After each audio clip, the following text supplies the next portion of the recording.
তো তিনি বললেন, আয়েশা, সবচেয়ে বেশি শাস্তি হবে বিচারের মাঠে এদের, যারা ছবি মূর্তি তৈরি করে। আচ্ছা, আগের হাদিসটা হলো এই যে দেখেই তিনি ছিঁড়ে ফেললেন, এবারও দেখে তিনি ছুঁড়ে মারলেন। আগেরটা ভেঙে দিলেন আর এটা ছিঁড়ে ফেললেন, আগেরটা ভেঙে দিলেন আর এটা ছিঁড়ে ফেললেন, আগেরটা ভেঙে দিলেন আর এটা কি করলেন, ছিঁড়ে ফেললেন।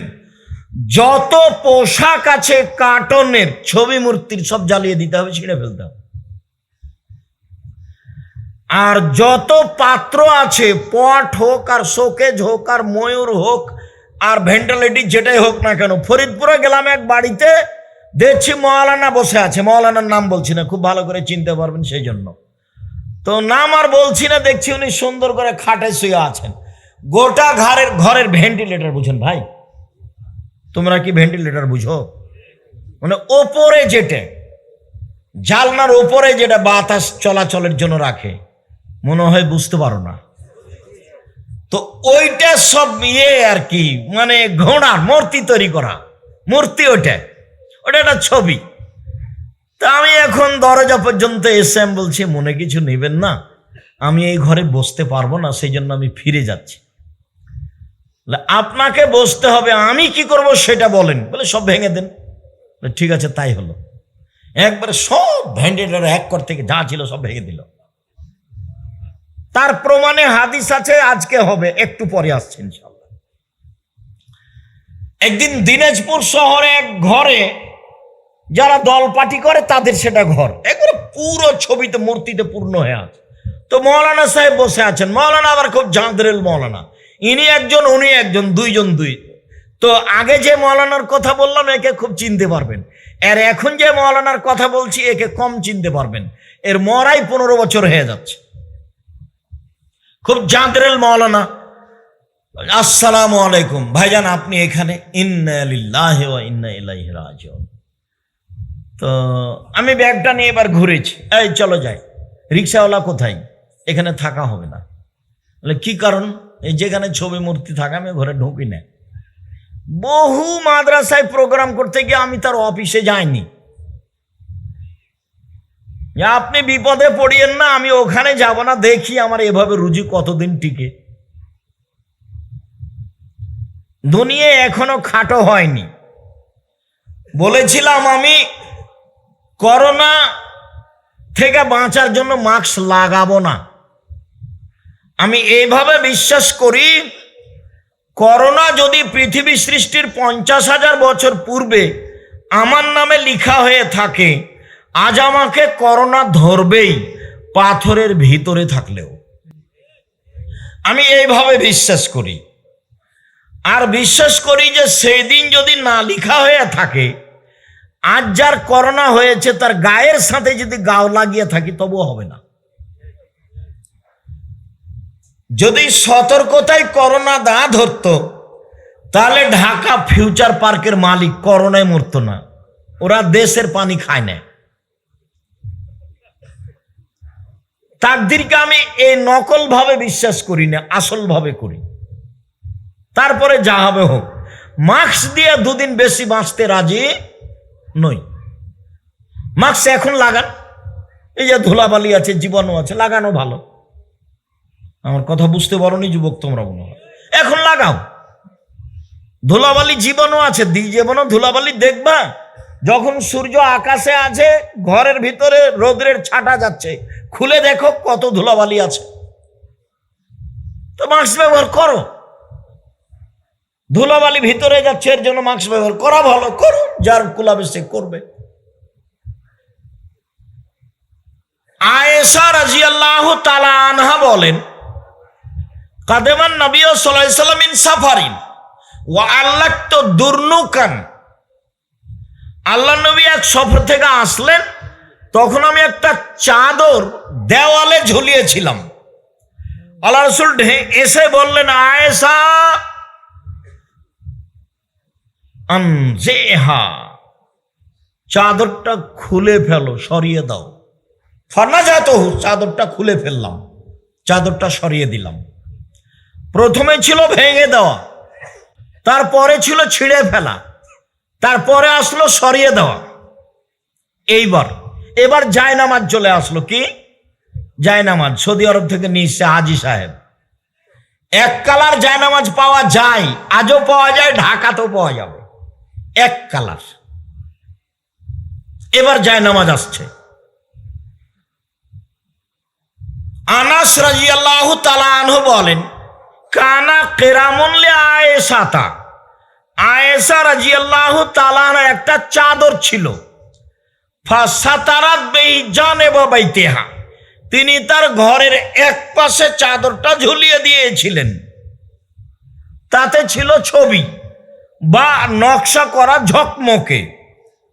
আল্লাহর নবী বলছেন, আয়েশা, আমি তিয়ান্না কেরামাকে, তোমার চাদরটা সরাও, তোমার চাদরে ঝকমকে দাগ আছে, চিহ্ন, তোমার চাদরটা সরাও। ফাইন্নাহুল্লাহ তাজালু তারিজু ফি সালাতি, ওর ছবিটা, ওর ঝকমকে কালারটা খালি আমার সলাতের মাঝে পড়ে। একবার ওই দিকে দেখি, একবার সলাতের দিকে আসি, আমার সলাতের একাগ্রতা নষ্ট করে দিল। আয়েশা, চাদরটা সরাও, আমি যে একমুখী এক খেয়ালে সলাত আদায় করব, এটা কমিয়ে দিল। অত্র বুখারী মুসলিমের হাদিস প্রমাণ করে এসব জায়নামাজ চলবে না। অত্র বুখারী মুসলিমের হাদিস প্রমাণ করে মসজিদে নকশাপূর্ণ টাইল চলবে না, 24 ঘন্টায় ভেঙে ফেলতে হবে, নতুন লাগাতে হবে। সভাপতি সাহেব, আগামীকাল সন্ধ্যা পর্যন্ত সময় থাকলো, মুনাফিকি করে কোনো লাভ নেই। মেহরাবে যেসব নকশাপূর্ণ টাইলস দেওয়া আছে, নিজের পাতা আগে পড়েন, আর একজনের পাতা পড়তে যায়েন না। কাবা ঘরে কি আছে, মসজিদে নববীতে কি আছে, ওই পাতা পড়তে যায়েন না। কাবা ঘর, মসজিদে নববী আজও সরকারিভাবে চলে। কিভাবে চলে? সরকারিভাবে চলে। আর হজ টেন্ডারে দেওয়া আছে, সরকার চালায় না।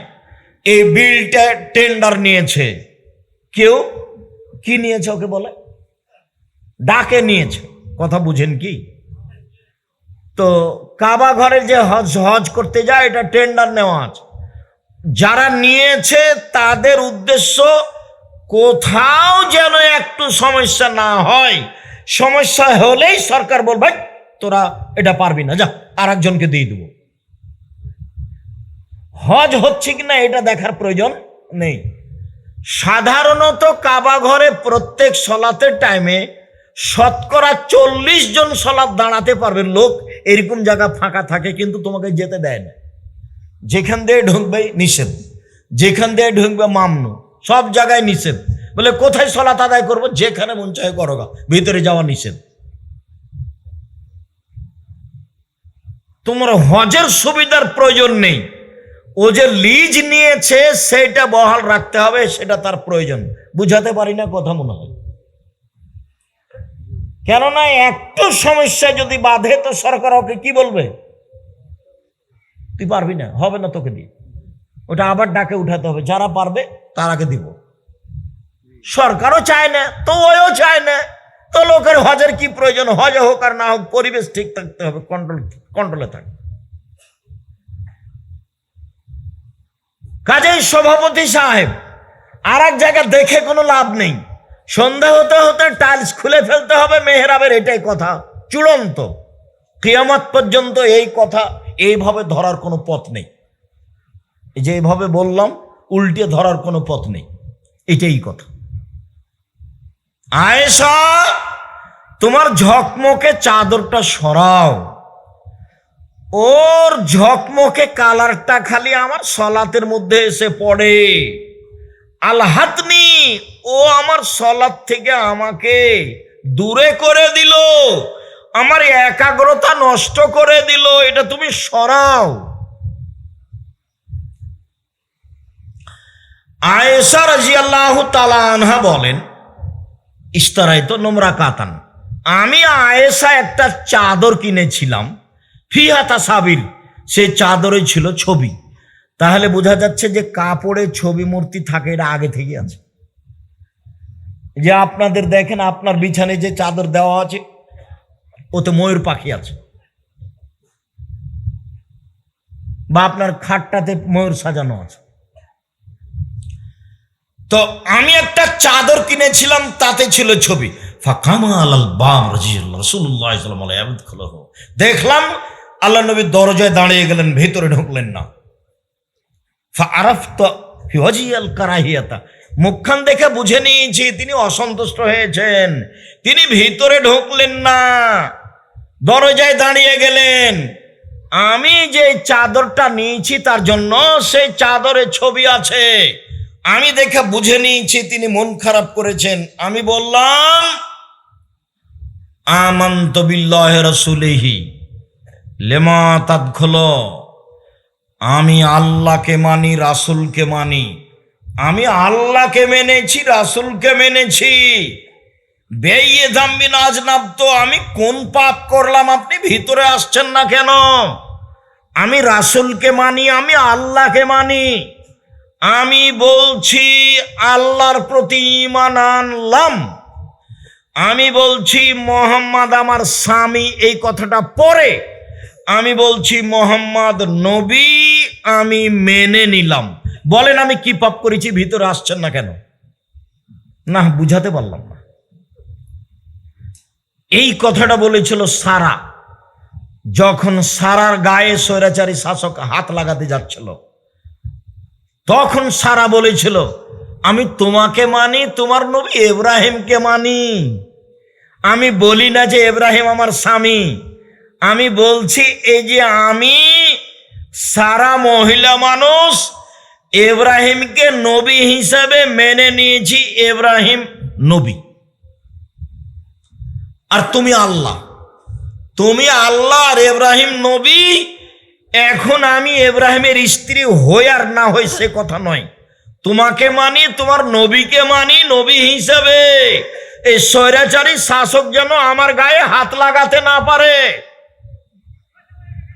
বলা শেষই হয়নি, উল্টে পড়ে গেছে অজ্ঞান হয়ে। এখন আয়েশা বলছেন যে আমি আপনাকে মানি, আল্লাহকে মানি, আমি কি পাপ করেছি ভিতরে ঢুকছেন না কেন?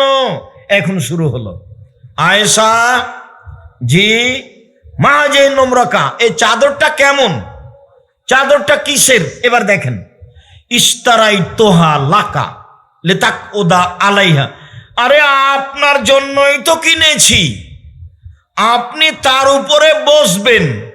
তাতাওয়াসাদাহা, তার উপরে আপনি হেলান দিয়ে বসবেন, আমি আপনার সুবিধার জন্যই তো কিনেছি। বোঝা যাচ্ছে স্ত্রী স্বামীকে না বলে কিছু কিনতে পারে।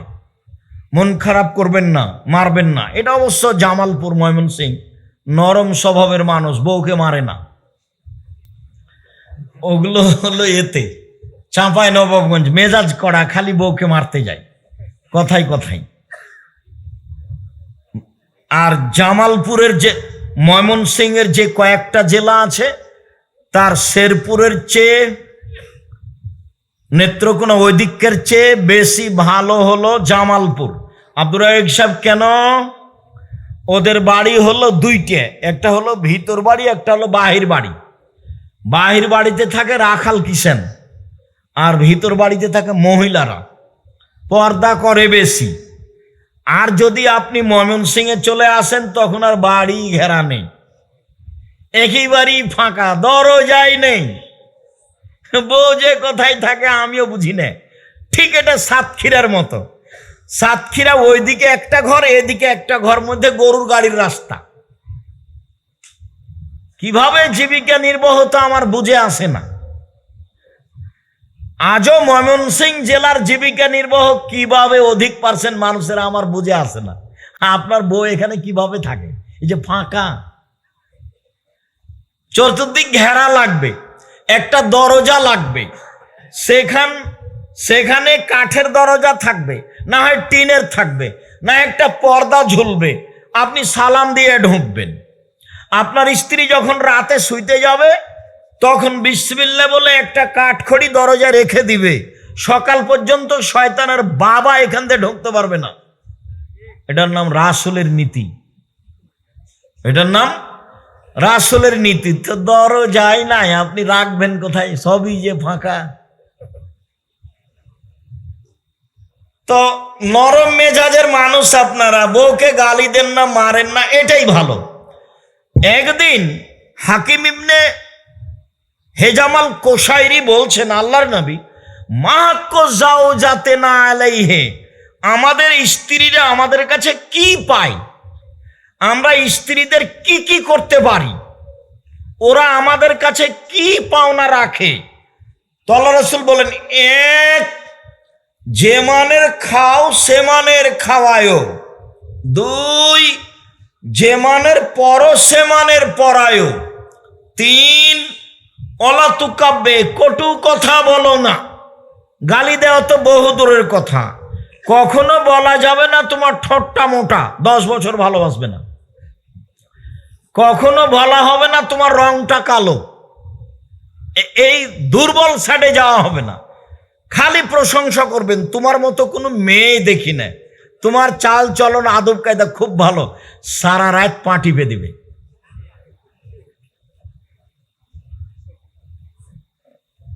ওকে আল্লাহ এই জন্য সৃষ্টি করেছেন। বর্তমান পুরুষ নারী যে জন্য বুঝেছে সেই জন্য নয়। আল্লাহ এক জায়গাতে বলছেন যে, ও নারী জাতি, তোমাদেরকে সৃষ্টি করা হয়েছে গয়না গাঁঠি দিয়ে, স্বর্ণ অলংকার দিয়ে, আর তোমরা প্রতিবাদে মুখামুখি টিকতে পারো না। আল্লাহ এভাবে বলছেন। আবার আল্লাহ বলছেন, দেখো তোমাদেরকে সৃষ্টি করা হয়েছে লেতাসকুনু ইলাইহা, তাহলে তোমাদের কাছে তোমার স্বামী শান্তি পাবে, তৃপ্তি পাবে।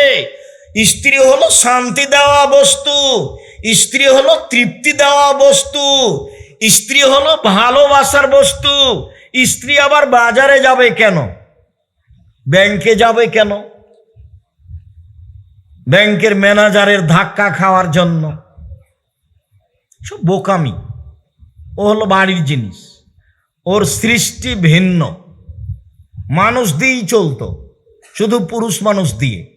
কিন্তু পুরুষ মানুষকে শান্তি তৃপ্তি দেওয়ার জন্য পরে তাকে সৃষ্টি করা হয়েছে, আদম থেকে। 4, মুখের ওপরে মারো না।